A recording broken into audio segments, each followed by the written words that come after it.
FM, The Source. It's time for Farm and Ranch headlines on the Southeast AgNet. I'm Tyron Spearman reporting. The National Ag Statistics Service is reporting that 10% of the peanuts have been planted as of this week. That's the same level as last year on this date. The 5-year average is 13%. We're a little bit behind. Checking on Georgia, they are saying growers are preparing fields for both cotton and peanuts while dry conditions permit the move in that field. They're showing Georgia peanuts planted 8%. Last year on this date, 11%. Soil moisture is reported at 2% very short, 18% short, 73 adequate, and 7 surplus. Alabama is reporting 14% planting compared to Georgia's 8%. Soil moisture in the state, 4% very short, 11 short, 76 adequate, and 9 surplus. Burn down for cotton and peanut fields continued in preparation for the planting. In Florida's at 27% planted on peanuts. 27 was the same level last year. Their average is 25% about this time. Soil moisture in the state of Florida is reporting at 2% very short, 9 short, 80 adequate, and 8% surplus. Substantial rainfall, they said, across the state in that peanut area has slowed down planting of the crop. Corn planting continues while some producers started planting early peanuts already. You're going to need me. You're going to need us. All of us. You're going to need our help with your water, your air, your food. You're going to need our determination, our compassion. You're going to need the next generation of leaders to face the challenges the future will bring. And we promise we'll be there when you need us. Today, 4-H is growing the next generation of leaders. Support us at 4h.org. I'm Tyron Spearman for Southeast AgNet. Springtime means Mother's Day and unbeatable prices on made-for-mom gifts. Like ladies' Lincoln Outfitters Bermuda shorts, starting at $15.99 a pair. Or assorted 10-inch premium hanging flower baskets, just $14.99 each. Or save $10 on our replica whiskey barrel planters, now only $9.99. Get them at RuralKing.com or your neighborhood Rural King, America's farm and home store. When it really counts, depend on The Source for the latest weather updates, keeping you ahead of the storm. 96.3 FM, 1370 AM, The Source. We'll see an evening thunderstorm later, but otherwise partly cloudy skies tonight, low 69. On Wednesday, sunshine and a few clouds, and we could see an afternoon thunderstorm in the area, the high 88. Wednesday night, clear skies and humid, low 69. Thursday, mostly sunny, the high 89. Thursday night, mainly clear skies, low 70, and looking to Friday, partly sunny with a high of 90. From the Florida Weather Center, I'm Grace Miratori. You know what you want to do in retirement, but do you know how to get there? Join Gary and Don Crawford of Pinnacle Retirement Advisors for Retirement with Pinnacle, Saturday mornings at 9 to get answers to your retirement planning questions. Plan today so you can do the things you've always dreamt about doing in retirement. Don't miss Retirement with Pinnacle with Gary and Don Crawford, Saturday mornings at 9. Firm offers insurance services. Investment advisory services offered only by duly registered individuals through AE Wealth Management, LLC. This hour of Ocala Talks is brought to you in part by Blockers Furniture. Go see all their specials at blockersfurniture.com.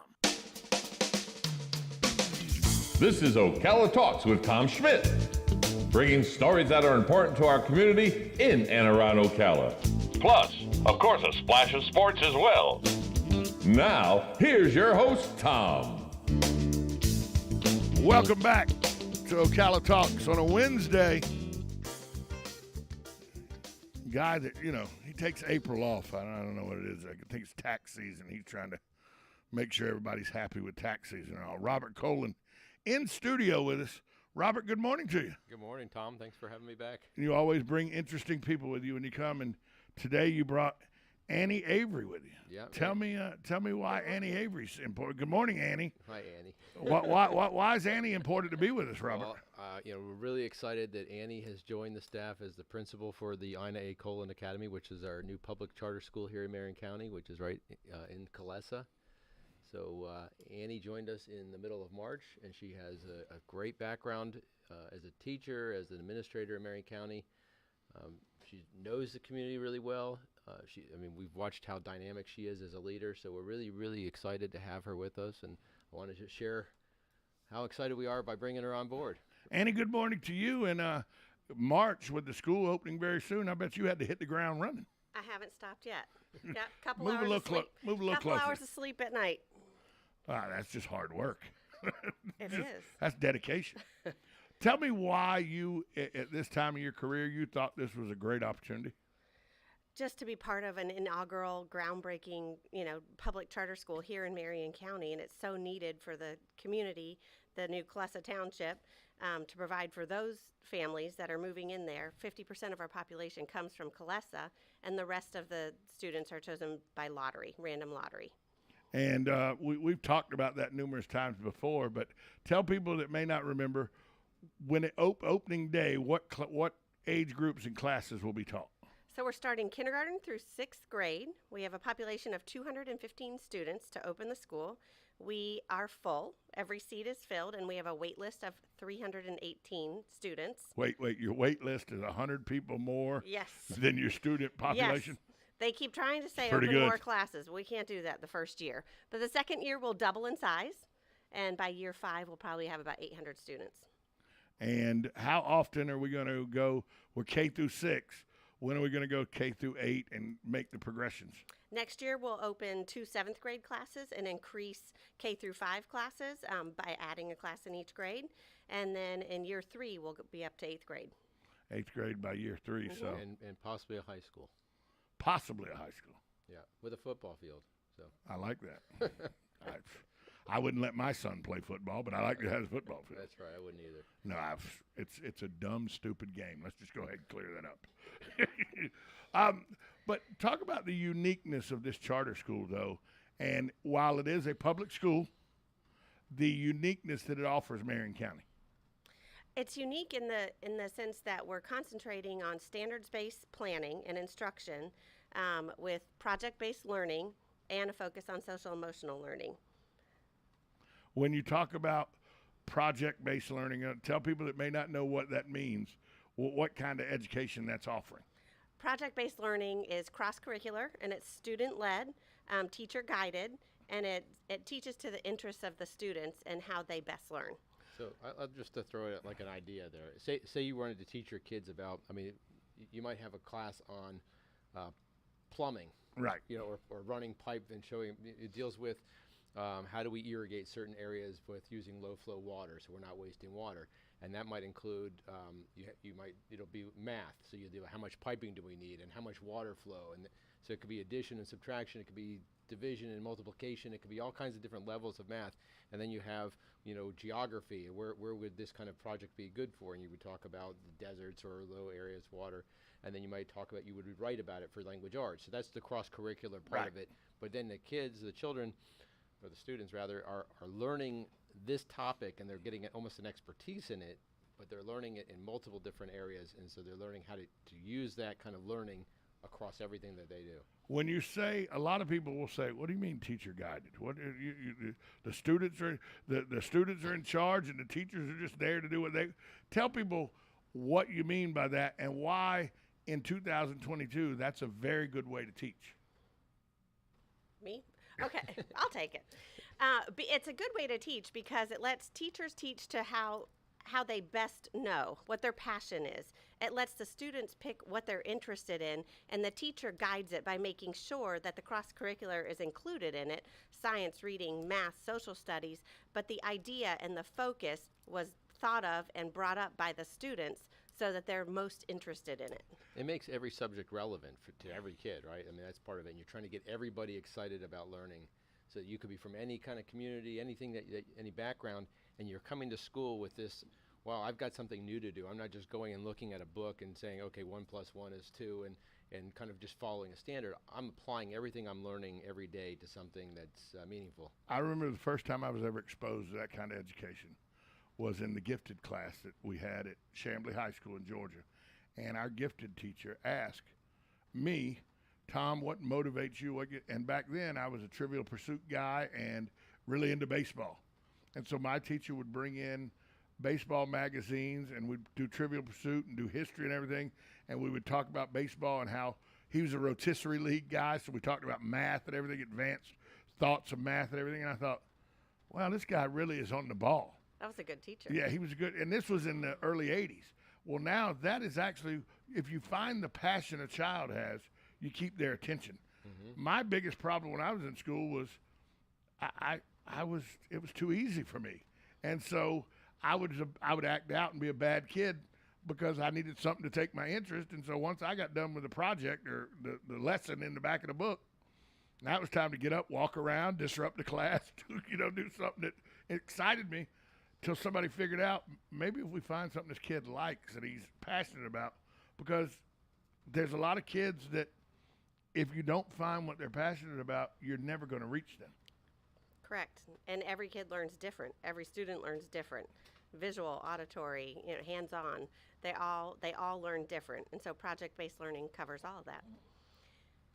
And we do have core curriculum in each subject, and that are focused on the standards and the new best standards.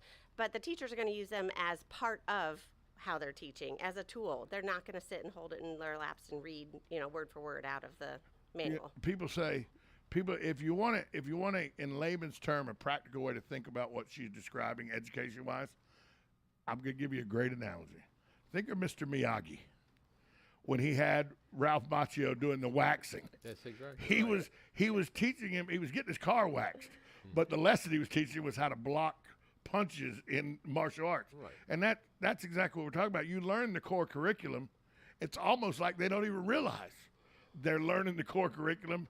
They just are passionate, find something they're good at, teach them that way, and then later go, hey, what's 3 times 3? 9. How did I know that? How did I know? But it's because they learned. It's almost stealth learning, really, because you find out what kids like, and it's not always lurk at those flashcards and learn your multiplication tables. And it's I don't know of any kid that likes that. It's also not just how the kids like and finding their passion, it's finding the teacher's passion and letting them teach the way they know how to teach and how they teach best, instead of micromanaging, reading out of this curriculum at this time, doing this exact thing, and everybody does the same. You didn't stick to your lesson plan. What is wrong with you? That's not what you blocked out at the beginning of the year. Well, and as you're talking about that, one of the other great things that Annie brings to the table, but what she brought when we interviewed her, was she understands what it's like to be a teacher, and she understands how to communicate with teachers so that they feel important, that they understand how she can understand them. And so it's great when she, just as she's saying now, is like, okay, how can you not talk to a teacher like, hey, why haven't you finished this? She gets all of it. When Robert introduced you, he said that you know Marion County, you know the school. Give a little bit of your background so people understand how it is that you know so well where we are. So I moved to Marion County at age 12. I'm having a birthday, a big monumental birthday this month. So you're turning 30. Okay, good, Yes. good. 30. And I grew up in the high school system here in Ocala, and have lived here, since age 12. Okay, what school? I went to St. John. Okay, St. John's Lutheran. Yep. That way she doesn't have to get in the Vanguard Forest argument. My daughter went to N.H. Jones, and then St. John for middle school, and then Forest High School. And she's at the University of Florida now. So you got a smart daughter. I like that. That's great. Yeah, go Gators. So now, after you left the Marion County school system, you went and got a degree in education? So, yes, I went to Florida Southern College. I triple majored in early childhood, elementary, and special education. Then I went on to FSU and got my master's degree in early childhood. I was liking Lakeland, now so not so much. And then as my daughter got ready to graduate from Forest and head to college, I went back to school and got a second master's degree in ed leadership. And then skipped from kindergarten to high school in one fell swoop. Yeah, mine was in high school. I couldn't deal with it was hard for me to deal with high school age kids. I couldn't deal with a kid that sucks his thumb and cries a lot. I couldn't do that. Takes a special person. And you talk about special ed, you're well-rounded because you've had a little bit of everything, and that gives you a uniqueness as a principal that a lot of principals don't have, because you've touched a lot of education. I have, yes. And I feel like kindergarten and high school and everything in between, high school definitely gave me a lot of experience. So I was a dean of discipline, and wow, I was a gifted teacher, a graduation coordinator, SGA. planned proms and homecomings. So that was very different than planning. I mean, all you need is the yearbook staff, and you'd had the whole gamut. Yep. That was very different than planning my muffins with mom in kindergarten. Yeah. Who's bringing the juice boxes? all good learning experiences for sure. And now she's got to find out who's going to feed the kids at lunch and breakfast, and who's going to take care of the kids after school, and now she's got to hire all the teachers, which she's hired. We are fully staffed. Yes. I am so excited about our teachers that we've got hired and ready to go. I know. Did you want a second Next job? year. Look, Robert's trying his best to get me to come just teach a history course in the Master of the Possibilities. Master of the Possibilities. Here's my problem. Procrastinators unite tomorrow. So that's my issue. So talk about when you heard about this opportunity, what excited you about coming to a place like the Academy and coming to a place that already has a ready-made community where half your students are coming from? So I have to say, honestly, what drew me in and what helped me make the decision to take the job when it was offered is the people that interviewed me. I mean, both Colins and the board and Rebecca Rogers, they couldn't have been more welcoming and down to earth and asked the right questions and made me feel cared for. I just knew it was the right place for me. Of course, you went through like 7 interviews. Yeah, six interviews, yes. 7 interviews. The first 2, I think, were her interviewing us, but we haven't figured that out yet. Let's be honest, though. It doesn't hurt that the Colin family, the foundation, the board, and everything give you the best of the best facilities for education and nurturing children that you could ask for. The school is nothing like you've ever seen. It is incredible. It is massive. It is everything you could possibly dream of as an educator. And it's the 21st century version of that. Yes. Everything you could want. I walk around in awe every time I'm there. It's like going on a college campus, really, when you're in there. I mean, just the common space available for kids. There's the steps in certain areas are designed, and Annie can talk about it, but even in the gymnasium, which is an amazing gymnasium, but there's a common area on the steps there, so the steps are much bigger and wider for kids to sit. For seating, yeah. Yeah, they can sit and talk, and then there's an amphitheater area. So I don't know if you want to talk about the amphitheater, but there's going to be a big, I didn't realize this until yesterday, there's a big screen that's going to go in the outdoor amphitheater, so you can watch movies or whatever you want to do there. So the outdoor amphitheater, it does have a screen and then a stage area, but then the grass is built in hills so that you can sit on the grass like you're on a lawn for a concert, but it's raised and elevated seating. And so that's outside behind the school, behind the gym area. The gym also is a high school-sized gym. For us, the PE teacher is beyond thrilled. She can't believe she gets a gym in elementary school. And there's a stage in there. And then my favorite part of the school is called the Grand Stairs. It's outside the cafeteria. The cafeteria is all glass, and it has cafe seating with pavers, not just a sidewalk, so it's more, I think, homey and inviting. But the Grand Stairs has the big, huge fans, and it can seat 200 people. So we can bring in different guest speakers or different presentations and use that area. I mean, we could bring in horses. We can bring in, you name it. Right. You really did build a college campus, Robert. Yeah.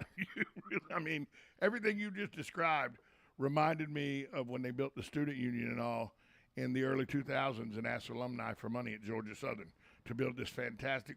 And one of the things they highlighted was the stair area will also be a seating area. And, it was like that because it gives a calmness and everything. How much outdoor teaching is going to happen? It's a great question. It really fits to it. I'm going to let Annie talk about it, but there is a lot of opportunities for not just outdoor. You can open up into the common areas that allows for that, especially for the science lab. But what about outdoor learning? Before I go on with that, science lab, we have 4 different science labs.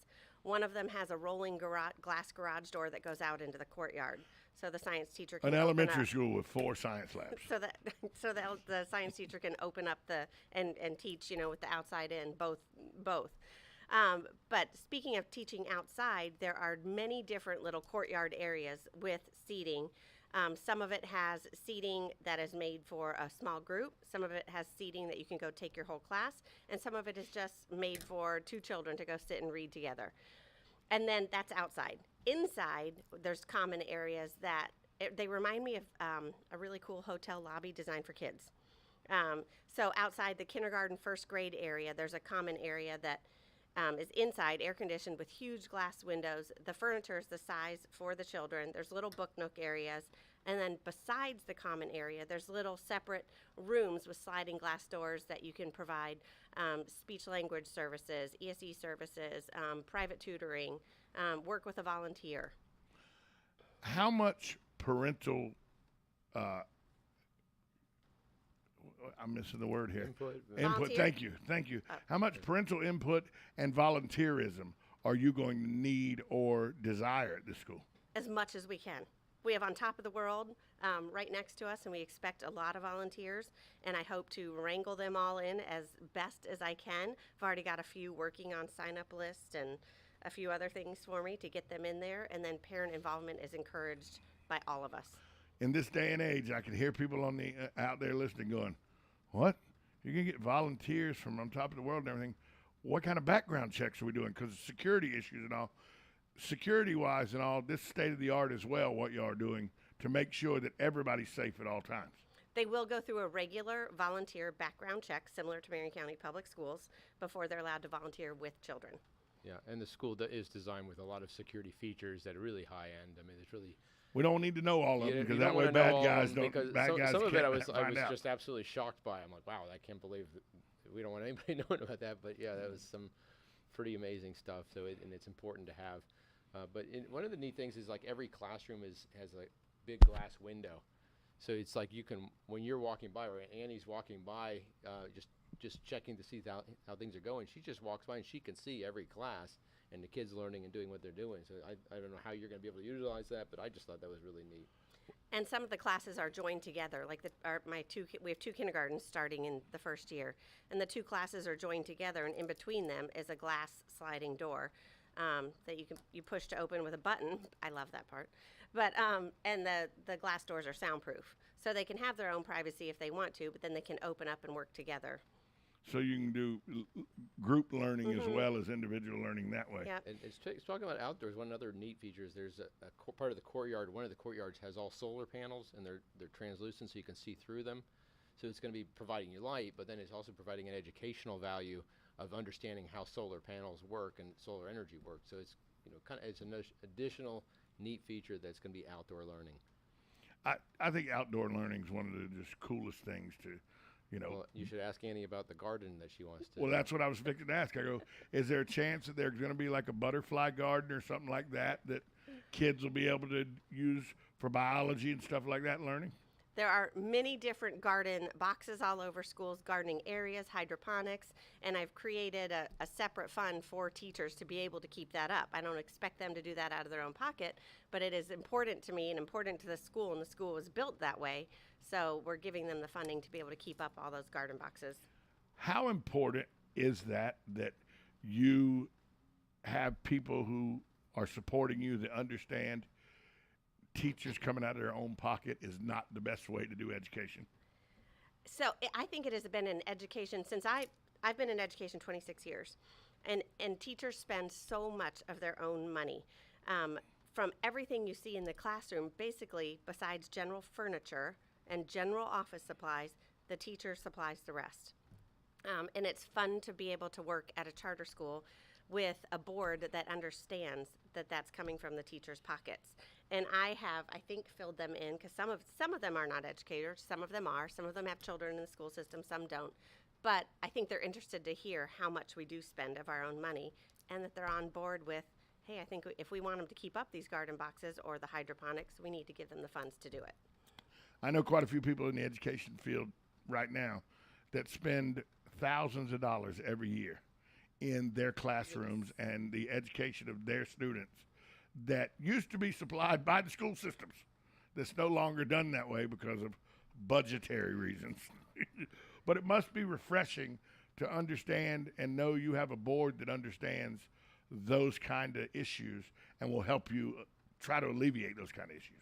Yes, and as well, the board approved that we're mirroring Marion County salaries. So we did do the pay increase and gave everybody the raises that Marion County is doing. I heard it's because Robert took a pay cut. Yes. Yeah. Robert, how's 0 from 0 any pay cut? At least I added a 0 to my 0. Oh, okay. I see. Now, when do classes officially start? Classes officially start August 10th for students. I'm bringing our teachers in July 25th. They have an extra week of planning compared to the public school system because we're a brand new school and we are having a lot of professional development and we've got a lot of boxes to unpack. A lot. Yep. So they need some extra time. New school. How, if you had to put a timetable on it, I know you can't accurately put a timetable on it, but how long before it just feels like it's home? Or does it already feel that way? After the first day of school. Mm-hmm. After the first day of school. Once that last student leaves, you go. Yeah. I think when we get to move in, and Jim Walk Up, if you're listening, July 5th at 8 o'clock a.m., we get to move in. That's when I expect to be in the building. I think I'll have a cot in my office so I can sleep there and keep going. Every good educator does. Yeah. Yeah. Yeah. Talk about that. We got about a minute left. Talk about how, as an educator, people think, oh, what do you mean? You go, you get out by 2:30, you get your summers off. That is so far from the truth. It is very far, very, very far from the truth. And it's fun to say that teachers already are signing up for trainings in the summer in June, and that's their time off. And they're already training up because of the new state standards, the best standards. They want to be trained on it. So they're all signing up for that already. They're all happy to come back a week early. And they're all planning all summer for their classrooms and how they're going to be in purchasing items and making lesson plans. So it's not just you're done at 3:30. Robert, when this first started talking to discussions, could you ever imagine just how good this charter school was going to be? No, I'll tell you that, and I know we're running out of time. I went to see, I guess it's the Patel High School in North Tampa, and I didn't know that Ken was planning to build this school. And at the end, we went to lunch, and he explained what the vision was, and I was really blown away. But I had no idea that it would ever come to something like this and what's been developed. So it's really amazing. We've been talking with Robert Colin and Annie. Listen to me, Annie Avery, who is the new principal. Of Ina A. Colin Academy. Thanks so much for coming in and joining us. You're welcome. And Robert, I know you'll bring somebody 2 weeks from now. Yeah, by the way, my wife toured FAST and said the place is amazing. I got an Olympic athlete who's from FAST who will be coming next time. My wife said the place is amazing. Her stiletto group went and toured it and said it was amazing. I have a world record holder in the backstroke coming next time. Well, there you go. So thanks for being here. Thank you. We'll be right back after this timeout. 1370 AM, 96.3 FM. This is WOCA, The Source. USA Radio News with Lance Pry. In an effort to hit back at inflation in America, the Federal Reserve is expected to raise its money rate by a 0.5 percentage point today. The Fed is also expected to announce the start of a program to wind down its roughly $9 trillion balance sheet by $95 billion a month starting in June.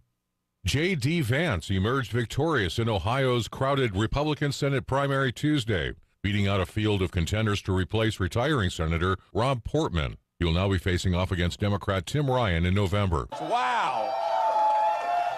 I gotta say, I thought this would feel good.